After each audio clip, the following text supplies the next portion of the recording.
নমস্কাৰ দৰ্শক সকল জিচেম্পেইণ্টত ভিউ প্ৰিন্ট আৰু এক্সপোৰ্ট ষ্ট্ৰাকচাৰ্ছৰ টিউটোৰিয়েললৈ স্বাগতম এই টিউটোৰিয়েলত আমি শিকিম view option zoom factor page setup print preview এখন ডকুমেন্ট প্ৰিন্ট কৰা এছভিজি আৰু পিডিএফ ফৰম্যাট হিসাবে এটা ইমেজ ৰপ্তানি কৰক ইয়াত আমি ব্যৱহাৰ কৰিছো উবুন্টু লিনাক্স অপাৰেটিং সিস্টেমৰ সংস্কৰণ 1204 জিচেম্পেইণ্ট সংস্কৰণ 01210 এই টিউটোৰিয়েলটো অনুসৰণ কৰিবলৈ আপুনি জিচেম্পেইণ্ট ৰাসায়নিক গঠন সম্পাদকৰ সৈতে পৰিচিত হ'ব লাগিব যদি নহয় প্ৰাসংগিক টিউটোৰিয়েলৰ বাবে আমাৰ ওয়েবসাইট প্ৰদৰ্শন কৰক এটা নতুন জিচেম্পেইণ্ট আবেদন খুলিবলৈ ড্যাশ হোমত ক্লিক কৰক উলাই থকা সাৰ্চ বাৰত টাইপ কৰক জিচেম্পেইণ্ট আইকনত ক্লিক কৰক প্ৰথমে এটা বিদ্যমান ফাইল খোলা যাওক টুলবাৰ পৰা ওপেন এ ফাইল আইকনত ক্লিক কৰক ফাইলৰ আৰু ফোল্ডাৰৰ সৈতে এটা উইন্ডো প্ৰদৰ্শিত হয় তালিকাৰ পৰা পেন্টেন ইথেন নামৰ ফাইল নিৰ্বাচন কৰক ওপেন বাটনত ক্লিক কৰক প্ৰথম ভিউ বিকল্প সম্পৰ্কে শিকা যাওক ভিউ মেনুলৈ যাওক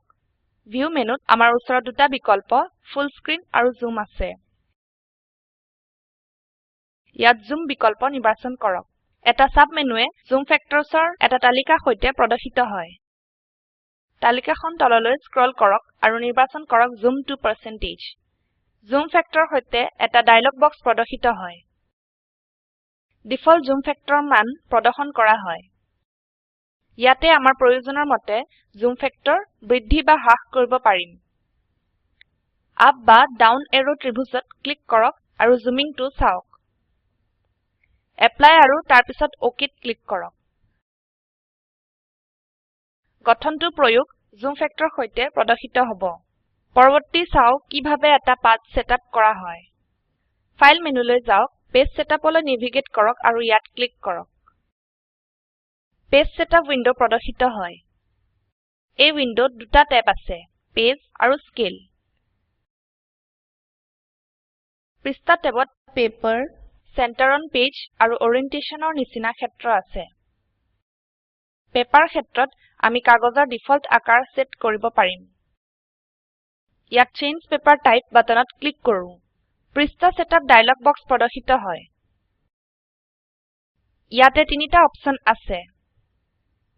ফৰমেট ফৰ পেপাৰ সাইজ আৰু ওৰিয়েন্টেশন ফৰমেট ফৰ ক্ষেত্ৰত আপোনাৰ ডিফল্ট প্ৰিন্টাৰ নিৰ্বাচন কৰক আমি আমাৰ ডিফল্ট প্ৰিন্টাৰ নিৰ্বাচন কৰিম পেপাৰ সাইজ ক্ষেত্ৰত বিভিন্ন কাগজ মাপৰ সৈতে এটা ড্ৰপ ডাউন তালিকা আছে আমি A4 নিৰ্বাচন কৰিম এই ক্ষেত্ৰৰ তলত A4 সাইজৰ মাত্ৰা প্ৰদৰ্শন কৰা হয় মন কৰক যে প্ৰতিটো নিৰ্বাচিত কাগজ আকাৰ বাবে কাগজৰ আকাৰ মাত্ৰা প্ৰদৰ্শন কৰা হয় ওৰিয়েন্টেশন ক্ষেত্ৰত আমাৰ ওচৰত চাৰিটা ৰেডিও বুটাম আছে পোৰ্ট্ৰেইট ল্যান্ডস্কেপ ৰিভাৰ্স পোৰ্ট্ৰেইট আৰু ৰিভাৰ্স ল্যান্ডস্কেপ ডিফল্ট ৰূপে পোৰ্ট্ৰেইট নিৰ্বাচিত হৈ আছে ইয়াক এনেভাবে এৰি দিয়ক আৰু এপ্লাইত ক্লিক কৰক পিছত আমাৰ মাৰ্জিন মাপ আছে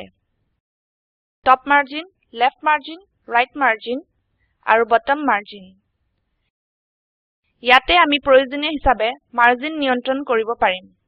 পৰৱৰ্তী ক্ষেত্ৰ হৈছে ইউনিট ইউনিট ক্ষেত্ৰক ইঞ্চেছ মিলিমিটাৰছ আৰু পইণ্টছত সেট কৰিব পাৰি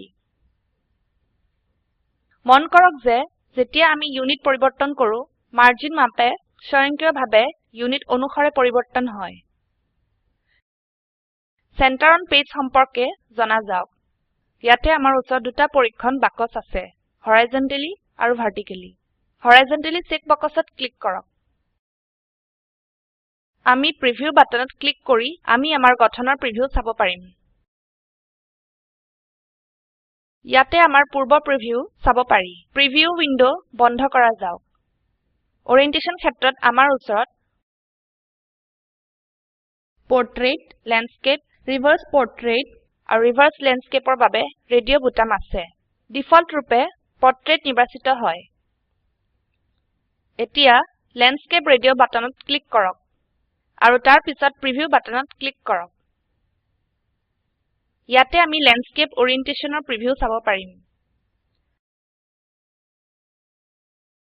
আপুনি নিজে নিজে অন্যান্য ওৰিয়েন্টেশন অপশন অন্বেষণ কৰিব পাৰিব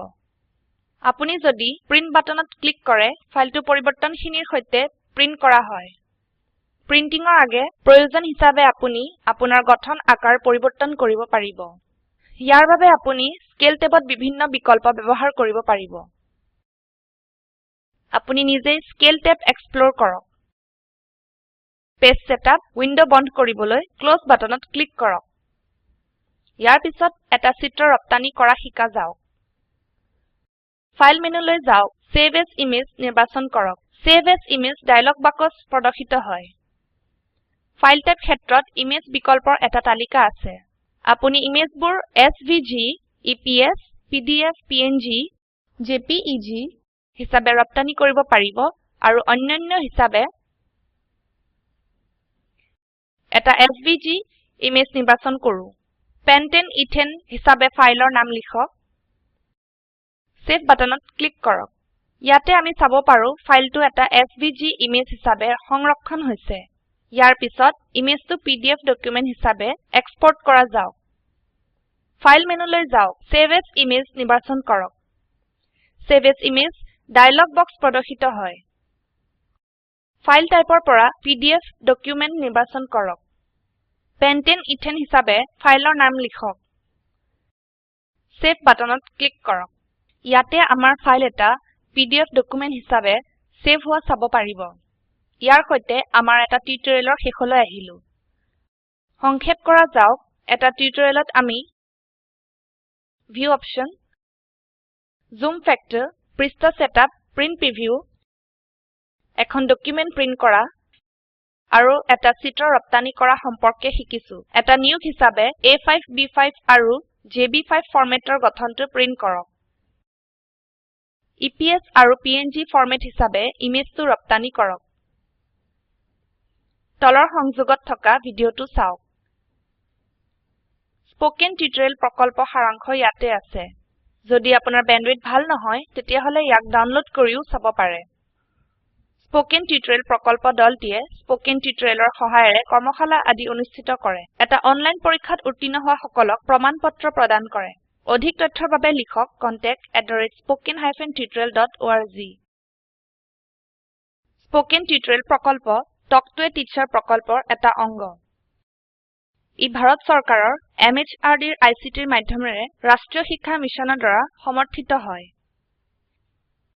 এই মিছন সম্পৰ্কত অধিক তথ্য spoken-tutorial.org/nmeict-intro ওয়েবসাইটত পোৱা যাব এই স্ক্ৰিপ্টখন মৌচুমী মেধি দ্বাৰা যোগদান কৰা হৈছে IIT বম্বেৰ পৰা মই অনামিকা মেধি এতিয়া আপোনাৰ পৰা বিদায় লৈছো যোগদানৰ বাবে ধন্যবাদ